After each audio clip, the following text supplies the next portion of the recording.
বাংলাদেশের রাজনীতিতে কি বড় কোনো ভূমিকম্প হতে চলেছে? সব জল্পনা কল্পনা অবসান ঘটিয়ে জামাত ইসলাম কি শেষ পর্যন্ত উল্টো পথে হাঁটা শুরু করেছে? দর্শক, যে ক্ষমতার মঞ্চে বসে বিএনপি দেশ শাসন করছে, সেই সিংহাসন কি আজ টালমাটাল?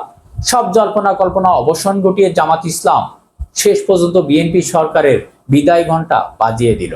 কিন্তু এই বেঁকে বসার পিছনে নেপথ্য নায়ক কারা? কেন হঠাৎ বিএনপি সরকারের ক্ষমতা হারানোর উপক্রম পড়েছে? আজ আমরা পর্দার আড়ালে সেই বিস্ফোরণ তথ্যগুলো ফাঁস করব। দর্শক, রাজনীতিতে দাবার চাল পাল্টে গেছে। এতদিন যাকে সাধারণ বিরোধী দল মনে করা হয়েছিল জামাত ইসলামকে, সেই জামাত ইসলাম এখন সরকারের জন্য জমদূত হয়ে দাঁড়িয়েছে। বিশ্লেষকরা বলছেন, জামাতের এই কঠোর অবস্থান কোনো সাধারণ রাজনৈতিক কর্মসূচি নয়, বরং এটি বিএনপি সরকারকে হটানোর একটি বড় পরিকল্পনা।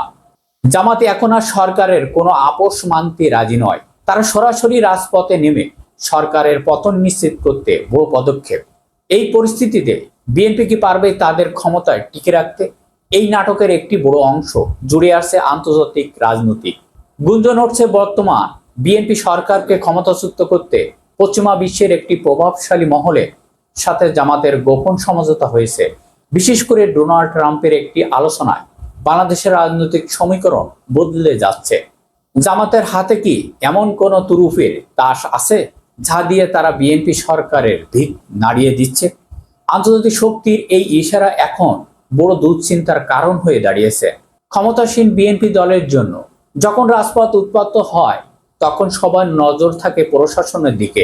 বিএনপি সরকার কি তাদের নিয়ন্ত্রণে থাকা প্রশাসন দিয়ে এই গণবিদ্রোহ সামাল দিতে পারবে, নাকি প্রশাসনের ভিতরে ফাটল ধরেছে? জামাত যদি মাঠ ছাড়তে নারাজ থাকে, তবে কি শেষ পর্যন্ত ক্ষমতার পরিবর্তন অনিবার্য? সরকারের ভিতরে গোপন সূত্রগুলো বলছে, খোদ বিএনপির বড় বড় নেতা কর্মীরা এখন চরম উৎকণ্ঠ দিন কাটাচ্ছে বিএনপির ক্ষমতায় যাওয়ার উপক্রম। এই বাক্যটি এখন রাজনৈতিক অঙ্গনে টপ অফ দি কান্ট্রি। যে দাপটের সাথে বিএনপি দেশ চালাচ্ছিল, সেখানে হঠাৎ কেন এই ধস? জামাত কি এমন কোনো গোপন তথ্য বা শক্তির যোগান পেয়েছে যাতে তারা সরাসরি সরকারকে চ্যালেঞ্জ করার সাহস দেখাচ্ছে? সাধারণ মানুষের মনে একটাই প্রশ্ন, এই সংঘাতের শেষ কোথায়?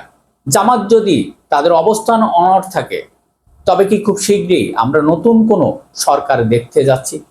বাংলাদেশের রাজনীতিতে এখন মেঘ না চাইতেই বৃষ্টি। তবে এই বৃষ্টি কি শান্তির নাকি ঝড়ের? জামাতের এই বেঁকে বসা আর বিএনপির ক্ষমতা হারানোর উপক্রম কি দেশ বিদেশের কোনো মাস্টার প্ল্যান? আগামী কয়েক ঘন্টা বা কয়েকদিন দেশের জন্য অত্যন্ত ভয়ঙ্কর কিছু হতে যাচ্ছে। দর্শক, আপনার কি মনে হয়, জামাত কি পারবে বিএনপির সরকারকে গদি থেকে নামাতে, নাকি বিএনপি তাদের দাপট বজায় রেখে পরিস্থিতি নিয়ন্ত্রণ করবে? আপনার মূল্যবান মতামত কমেন্ট করে লিখে জানান এবং পরবর্তী আপডেট পেতে আমাদের সঙ্গেই থাকুন। ধন্যবাদ। আল্লাহ হাফেজ।